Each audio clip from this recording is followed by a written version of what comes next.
বিশ্বকাপের আগে আলোচনায় একঝাঁক অনভিজ্ঞ ক্রিকেটার।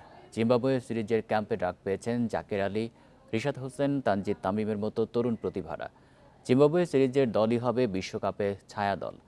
প্রতিভা নিয়ে সংশয় না থাকলেও বৈশ্বিক আসরে অনভিজ্ঞতা হতে পারে শঙ্কার কারণ। আনলিমিটেড লাইফ চলুক গ্রামীণ ফোনের মান্থলি প্ল্যানে, এক প্ল্যানে 1 মাস। জিম্বাবুয়ে সিরিজের প্রস্তুতি ক্যাম্পে 17 ক্রিকেটারের মধ্যে অনভিজ্ঞ ও তরুণদের আধিক্য। আন্তর্জাতিক টি-20-র 10 ম্যাচ অভিজ্ঞতাও নেই এমন ক্রিকেটারের সংখ্যা 7 জন। জিম্বাবুয়ে সিরিজের পাশাপাশি এদের মধ্যেই টি-20 বিশ্বকাপে স্কোয়াডের সুযোগ পাবার সম্ভাবনা বেশি। প্রতিভা সামর্থ্য থাকলে অনভিজ্ঞতা সুযোগ পাবার ক্ষেত্রে অন্তরায় নয়, বরং তারুণ্য আর অভিজ্ঞতার মিশেলে দলে ভারসাম্য বাড়ে।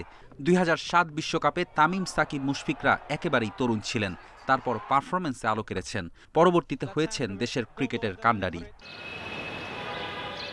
17 বছর পর বদলেছে প্রেক্ষাপট।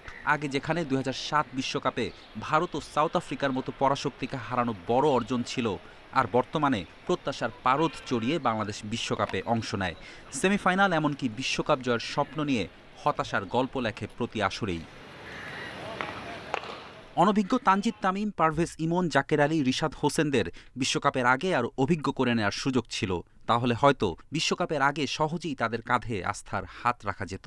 এই ক্রিকেটাররাও আরও আত্মবিশ্বাসী হয়ে গড়ে উঠতেন। প্রতিভা নিয়ে সংশয় নেই, তবে সামর্থ্যের শতভাগ উজাড় করে দিতে অভিজ্ঞতারও প্রয়োজন।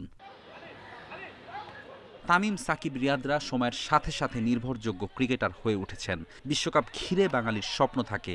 এই স্বপ্নের সারথি যারা হবেন, তাদের নিয়ে আরও আগে থেকে সুদূর প্রসারী পরিকল্পনা থাকা প্রয়োজন। ফেরদৌস ইসলাম, ইন্ডিপেন্ডেন্ট নিউজ।